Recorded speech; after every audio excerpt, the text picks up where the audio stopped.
Entonces, yo creo que como la digestión de la pérdida del imperio en todo el territorio de lo que fue la monarquía hispánica, o sea, la gran monarquía, esa digestión no se ha hecho, pero ni aquí, ni en México, ni en Chile, quiero decir, es la digestión, los territorios que formaron parte de la gran monarquía hispánica siguen perdidos en medio de la historia.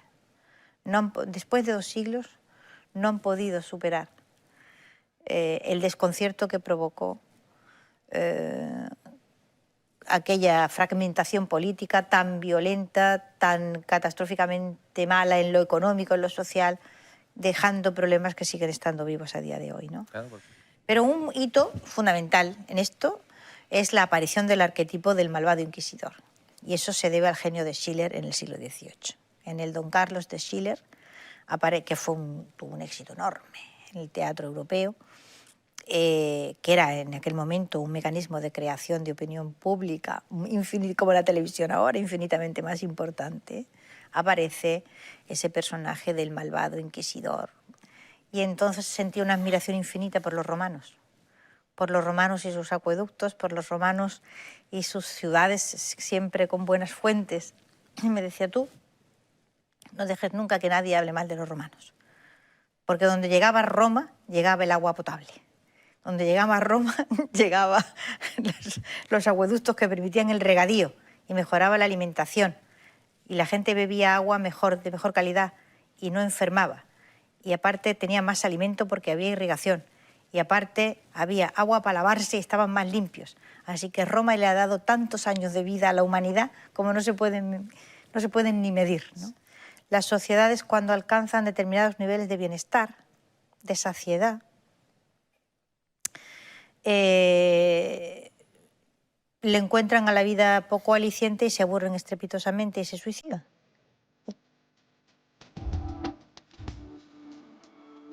De Elvira Roca Barea puede decirse perfectamente que es profeta en su tierra.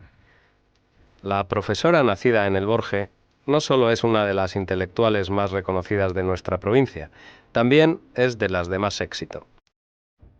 Su ensayo Imperiofobia y la leyenda negra, en el que desmiente los aspectos más negativos del pasado del Imperio español, entre otros, y la propaganda vertida por sus enemigos, se convirtió rápido en un superventas, además de granjearle no pocos enemigos por la fuerza de sus tesis. Luego llegó Fracasología, con el que consiguió el premio Espasa de ensayo. Y ahora acaba de publicar Las brujas y el inquisidor, que ya le ha valido el premio Primavera de novela. Pero no son solo premios ni galardones. Nuestra invitada de hoy en el reservado es licenciada en Filología Clásica y Filología Hispánica y doctora en Literatura Medieval. Ha enseñado en varias universidades estadounidenses y europeas latín y griego, literatura española e historia del mundo hispano. Es autora de numerosos artículos publicados en revistas especializadas y periódicos y ha impartido conferencias dentro y fuera de España. Entramos de lleno en la historia. Comienza el reservado.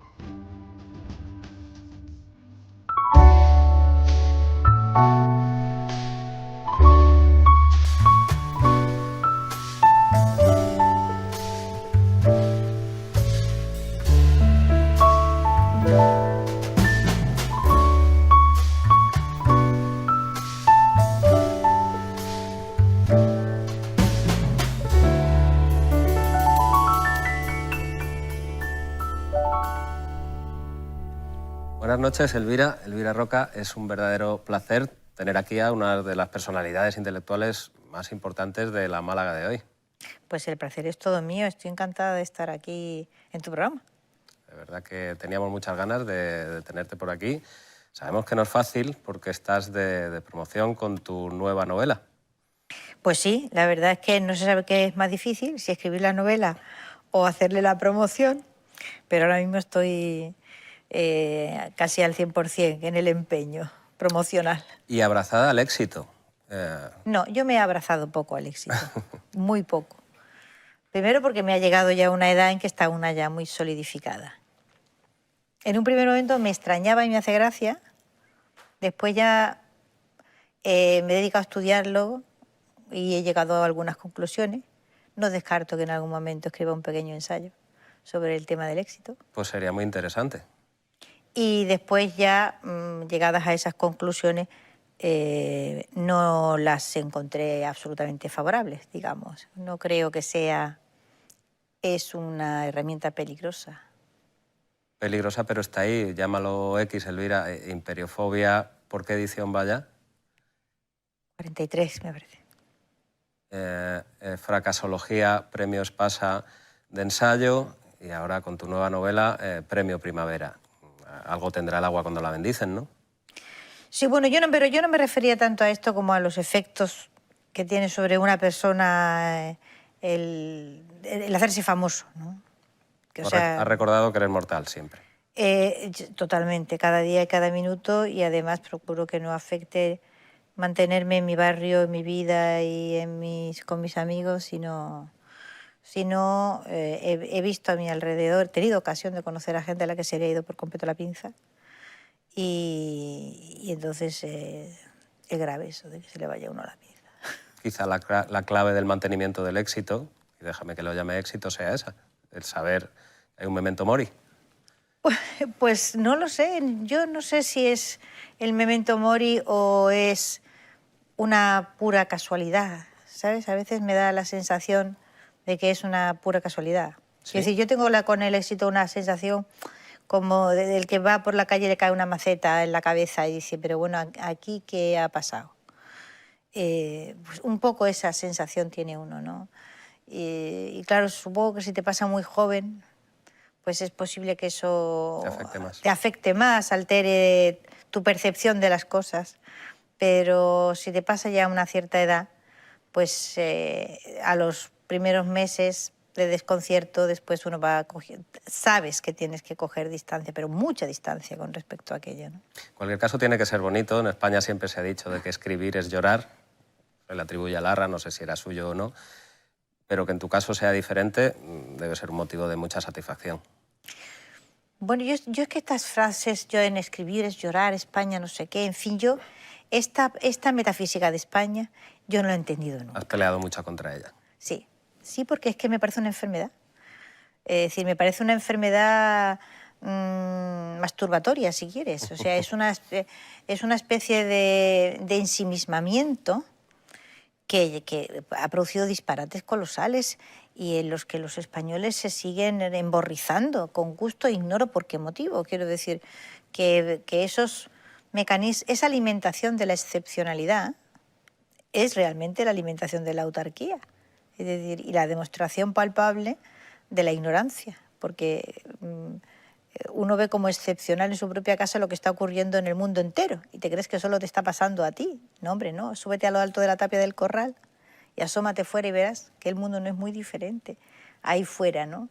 Entonces, yo creo que como la digestión de la pérdida del imperio en todo el territorio de lo que fue la monarquía hispánica, o sea, la gran monarquía, esa digestión no se ha hecho, pero ni aquí, ni en México, ni en Chile, quiero decir, los territorios que formaron parte de la gran monarquía hispánica siguen perdidos en medio de la historia. Después de 2 siglos no han podido superar el desconcierto que provocó aquella fragmentación política tan violenta, tan catastróficamente mala en lo económico, en lo social, dejando problemas que siguen estando vivos a día de hoy, ¿no? Claro, porque hay otros que dicen, el demonio está en los otros. Nosotros no, nosotros nos gusta fustigarnos, no Sí, sé si sí, masturbatoriamente o no. Sí. Y yo lo encuentro ridículo, la verdad. Y has peleado mucho contra ello en todas tus novelas, y es que Elvira Roca, digamos que siempre a contracorriente, incluso en su nueva novela, laureada con ese premio Primavera, hablando de la Inquisición, hablando de don Alonso como un inquisidor que va a investigar unos sucesos que mientras lo normal hubiera sido, lo que se hubiera esperado que todo el mundo hablara de superstición, él se basa en la razón. Un inquisidor que se basa en la razón, cuando por los clichés a los que estamos acostumbrados pareciera que tuviera que ser otra cosa, ¿no? Bueno, don Alonso era un personaje al que ya se ven acercado muchos historiadores, todos extranjeros, ¿entiendes? Porque si el mito de la Inquisición es un gran mito occidental, de todo el cristianismo occidental, en España es mucho más. Porque bueno, hay que contar un poco de historia para entender por qué más. Porque la Inquisición era una institución de la corona. O sea, parte de la mala fama que la Inquisición ha tenido y tiene se debe a la propia Iglesia, es decir, al hecho de que la institución no fue nunca controlada por el papado. No se olvide esto, porque es muy importante. Entonces era chocante que el caso de Zugarramurdi lo conociera todo el mundo, pero a don Alonso de Salazar y Frías, que fue el hombre que fue enviado allí por el inquisidor general, Bernardo de Sandoval, a poner un poco de orden en aquella especie de... Henning se lo llama la epidemia onírica, que está muy bien traída la expresión, ¿no? Pero, en fin, explosión de histeria colectiva. Pues no lo conocía nadie. Un hombre que realmente, durante mucho tiempo, bueno, Henningsen, que vive todavía, Gustav Henningsen, le dedicó 2 tomos así de grandes a ese hombre, ¿no? Que era un hombre no solamente intelectualmente tan valioso, sino también tan inteligente, tan tenaz, tan humano, y con una paciencia infinita, porque bueno, fueron varios años, ¿no? No solamente los que pasó en Logroño, sino luego también el tiempo que estuvo administrando el edicto de gracia, intentando pacificar la vida en las aldeas, etcétera. Y luego cuando ya se provoca que lo provoca él, con la ayuda de otros hombres, pero él fundamentalmente. En el año 14, 1614, el cambio legislativo dentro de la Inquisición sigue pleiteando los tribunales civiles, es decir, contra el hecho de que se condene a gente por hechos que él está completamente seguro de que son falsos.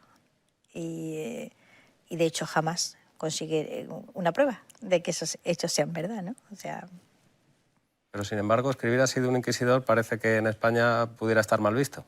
Bueno, está muy mal visto mucho tiempo, solo que desde hace mucho. A ver, vamos a distinguir. Hace mucho tiempo que la gente que investiga, los historiadores, saben que lo que rodea a la Inquisición es una gigantesca mitología. Mitología cuyo origen se puede determinar, es decir, podemos saber cómo se desarrolla. Pero un hito fundamental en esto es la aparición del arquetipo del malvado inquisidor.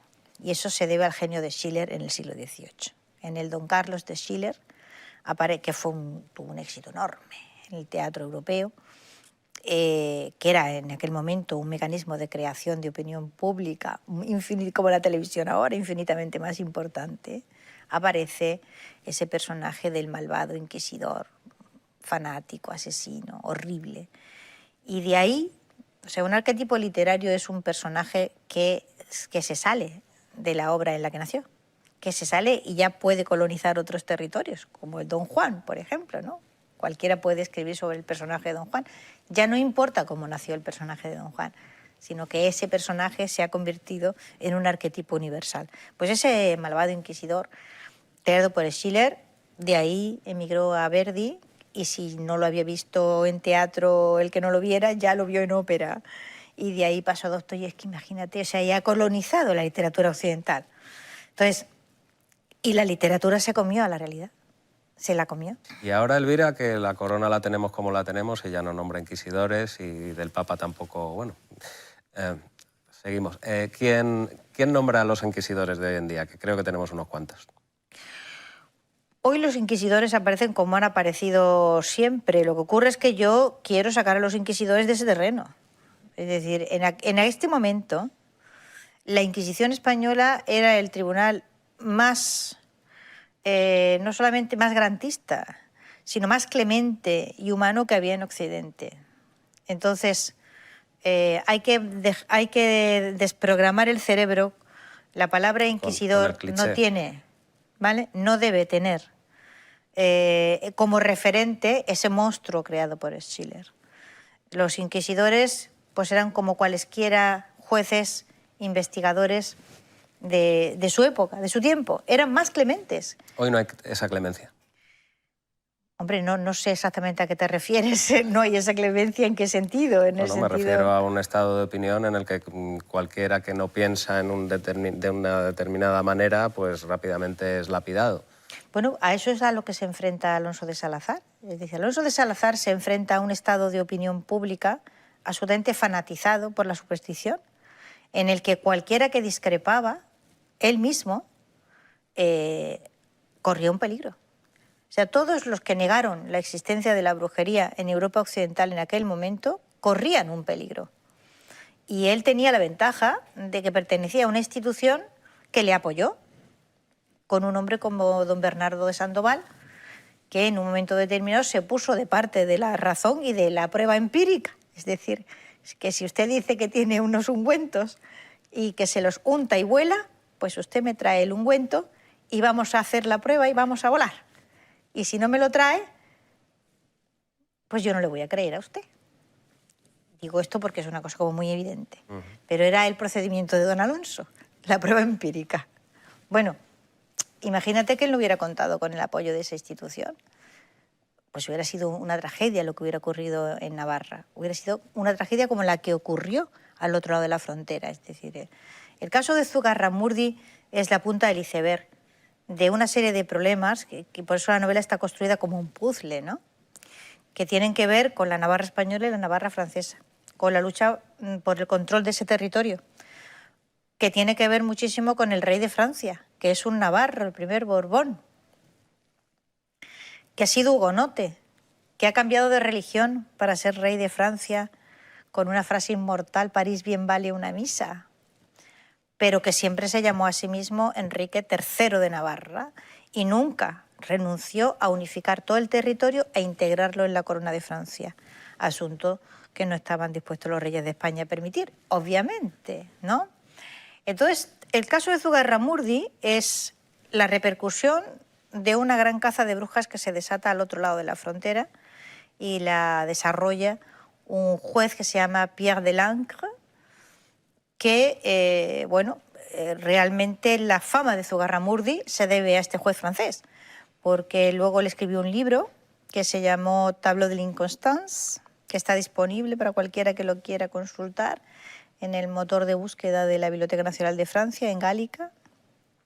Y ya en la portada pues se refiere a este episodio de caza de brujas y al auto de fe de Logroño. Y además tiene la gracia de decir que ahí se demuestra que la justicia francesa es mucho mejor que la justicia española. Él cuenta sus aventuras muy discretamente contadas, porque nunca se refiere, por ejemplo, a las más de 80 personas que, según Henningsen, mandó quemar en el territorio justamente al otro lado de la raya, ¿no? Es decir, el caso de Zugarramurdi está conectado con Francia y la conexión francesa era conocida por don Antonio de Venegas, el obispo de Pamplona, que es otro personaje histórico que sale en la novela, por don Alonso, etc. Y proyecta tanto el conflicto religioso como el conflicto político entre España y Francia, y en fin, una serie de elementos, todos ellos, es fantástico, pero están presentes ahí, en esa pequeña aldea, en Zugarramurdi. Para entender lo que ocurrió ahí, tienes que colocar todas esas piezas. Volveremos a tu obra, Elvira, volveremos también al momento actual para hacer algunas reflexiones, pero en El Reservado siempre nos gusta conocer la génesis de los personajes que nos visitan. Tú eres del Borge, de la Sarquía. Sí, sí. Me pregunto cómo era tu niñez en la Sarquía y cuándo empiezas a ver tu gusto por lo clásico, cómo empiezas a ver que ahí estaba tu futuro. Mira, mi niñez en mi pueblo ha sido un privilegio, por el que yo de verdad cada vez conforme envejezco, más suerte creo que he tenido. O sea, una infancia en un pueblo ha sido realmente hasta ahora un privilegio de Dios, realmente. ¿Que cómo me enamoro yo de los romanos y de los griegos y tal? Pues probablemente por mi padre y por el agua. Mi padre, que era un hombre de la Sarquía, como toda la gente del campo, padecía mucho con el agua. Sí. Fíjate qué cosa tan actual. Fíjate qué cosa tan actual. Y entonces sentí una admiración infinita por los romanos y sus acueductos, por los romanos y sus ciudades siempre con buenas fuentes. Y me decía, tú, no dejes nunca que nadie hable mal de los romanos, porque donde llegaba Roma, llegaba el agua potable. Donde llegaba a Roma, llegaba los acueductos que permitían el regadío y mejoraba la alimentación. Y la gente bebía agua de mejor calidad y no enfermaba. Y aparte tenía más alimento porque había irrigación. Y aparte había agua para lavarse y estaban más limpios. Así que Roma le ha dado tantos años de vida a la humanidad como no se pueden ni medir, ¿no? Así que probablemente por ahí. Y mi padre me compraba libros sobre Roma y sobre Grecia. ¿Y siempre tuviste claro que ibas a ser profesora, que te gustaba escribir? No, yo la primera vocación que tuve fue la medicina. Pero bueno, pues esa vocación se me torció. Y luego, pero sí, yo creo que ya con 15 o 16 años yo tenía claro que iba a estudiar clásicas. A ver, quizás hubiera estudiado medicina y clásicas. No se me quitó la afición al mundo clásico por la medicina. Pero, bueno, pues ¿por qué? Pues no sé, pues supongo que mi padre me contaba aquellas cosas de Sócrates y no sé, siempre me pareció que era a donde había que ir si uno quería comprender mejor el mundo en el que vivía. No, es una decisión de la que no me he arrepentido jamás. ¿Vuelves a tu pueblo? Siempre, sí, yo sigo yendo y viniendo. De hecho, mis hijos dicen que son del pueblo, o sea, yo he vinculado a mis hijos mucho y no hemos dejado nunca de ir y seguimos teniendo casa allí y sigue siendo mi pueblo y yo sigo saliendo con mis vecinas a tomar café. Y luego llega la docencia. Docencia de adolescentes. ¿Tu primer destino en Antequera? Sí. ¿Cómo recuerdas aquello? Mucho ¿Qué frío. fue lo que...? Mucho frío. Un invierno de frío espantoso. ¿Y qué es lo que más te marca de tu primer enfrentamiento a las aulas? Pues mira, que no servía de nada lo que me habían enseñado en cuanto al enseñar. No, sí servía lo que había aprendido de literatura y claro que servía. Pero todas las cosas que me habían enseñado, supuestamente, entre comillas, de pedagogía, a todo aquello era papel mojado. Que había que hacerse una profesión ex nihilo, a partir de ensayo-error. Y que, bueno, que me daba un par de años para aprender a hacer aquello. Y si no me salía bien, pues que me iba a buscar otro trabajo, otro sitio. Te los diste y fue bien. Bueno, no, pero fue duro, ¿eh? Fue duro, ¿eh? Es que enseñar es muy difícil, es muy duro, es una profesión muy trabajosa, muy trabajosa. ¿Qué es lo más duro? Lo más duro es que no se te vayan los alumnos, es decir, esos ojos perdidos en la nada. O sea, lo más duro es atraerlos a tu terreno, conseguir entusiasmarlos. Apasionarlos. Sí, eso es difícil de conseguir. Si uno, claro, entras en el aula y te planteas que allí entramos todos a trabajar, no a contar, ¿sabes? Cancioncillas, ni a ver si somos muy felices, ni no. Entramos para aprender. ¿Me estás haciendo una radiografía quizá del sistema educativo actual? ¿Solo de las cancioncillas? No hay sistema educativo actual. Es decir, ese es el primer error. No hay sistema educativo actual. La mayor parte de los centros han transformado en guarderías, gigantescas guarderías, en las que se envía a los hijos, pues, entre medias de todo esto hay algunos que consiguen aprender algo, ¿sabes? Entonces son elementos marginales en el sistema. O sea, el sistema está hecho para sostener durante una serie de horas al día a un montón de adolescentes que probablemente en su casa serían un peligro. Y cosa que te afecta y que sé que te afecta directamente, que te involucra, es la poca enseñanza de la historia que se hace. Bueno, es que es un continuo, es decir, se enseña poca historia, se enseña mal, se enseña tarde, pero bueno, es que tampoco nos podemos sorprender porque el mero hecho de la alfabetización se ha dejado ya de la mano de Dios. Quiero decir, que te encuentras... ¿De la mano de Dios o de Google? O de la mano de Google. Bueno... ¿Qué es peor? La cosa es que el analfabetismo funcional es un estado ya asumido por gente que supuestamente no podía ser. O sea, antes no había posibilidad de que alguien terminara la enseñanza media con un título de bachiller y fuese un analfabeto. Pero ahora sí. Para una estudiosa del Imperio Romano, la historia se repite. Es posible que no tenga más remedio que repetirse. Yo a veces lo creo. O sea, pienso que quizás las sociedades cuando alcanzan determinados niveles de bienestar, de saciedad, le encuentran a la vida poco aliciente y se aburren estrepitosamente y se suicidan. Es posible que la sobrealimentación lleve al narcisismo y el narcisismo a la extinción. Me lo planteo, como problema, no tengo una solución, pero me lo planteo. No estaremos para verlo, pero sí nuestra descendencia.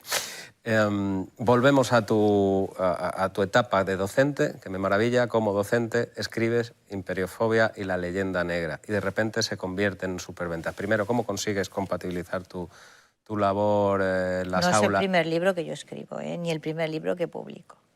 Cierto es. Yo no. Me refiero a cómo afrontas que de repente, antes hablabas casi de casualidades, ¿no? de cómo las situaciones pueden tener el éxito que tú tienes con Imperiofobia. ¿Cómo afrontas de repente en el aula que Imperiofobia tiene ese éxito? Bueno, es que al principio eso no se veía tan claro, O sea, quiero decir que al principio, una edición, otra edición. ¿Sabes? Al principio eso no se veía no era tan llamativo. Y luego el libro es el resultado de una gigantesca acumulación de casualidades. O sea, ni siquiera es una decisión mía escribir ese libro. Sí es una decisión mía el investigar los imperios y el investigar por qué los imperios en líneas generales tienen tan mala fama, y específicamente el imperio que llamamos imperio español, que mejor debería llamarse imperio hispánico, porque España es solo una parte de ese imperio. Pero esa decisión sí la tomo yo. Pero que eso se transforme en un libro, pues es algo que es Ignacio Gómez de Liaño el que, a fuerza de oírme, viene mucho a Málaga, es un hombre que yo admiro muchísimo. He presentado un libro suyo recientemente en Luces, ¿no? El eclipse de la civilización. Un gran intelectual, un sabio.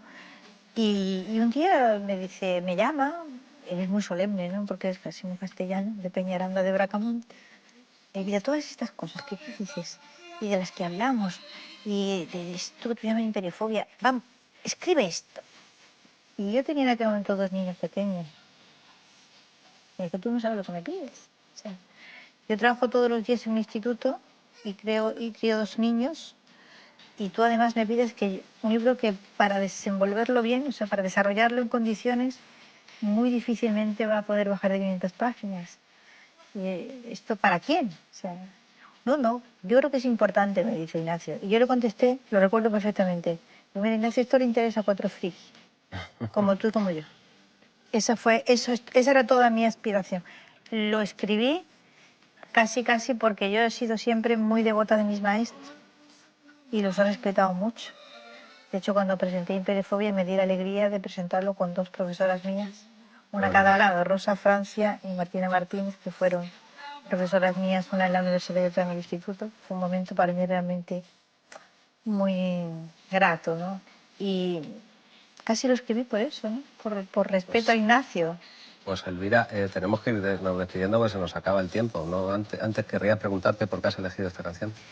Pues mira, porque hay que ver qué momentazo tuvieron las cantantes italianas, pero un montón de ellos, Patti Bravo, pero hay otras, o sea, Mina, Gigiola Cinquetti. Hubo una época en que nos invadían las cantantes italianas y dejaron unos temazos. Y Pozo, ¿no? Formidables. Esa es otra de las pérdidas que hemos sufrido, ¿no? O sea, la conectividad con Italia ha ido a menos en las últimas décadas. Pues está muy bien que la recuperemos esta noche. Elvira, estamos muy agradecidos de que hayas pasado por el reservado. Te agradecemos aquí. Seguro que todos hemos aprendido mucho con tu presencia. Gracias. Pues muchas gracias a ti.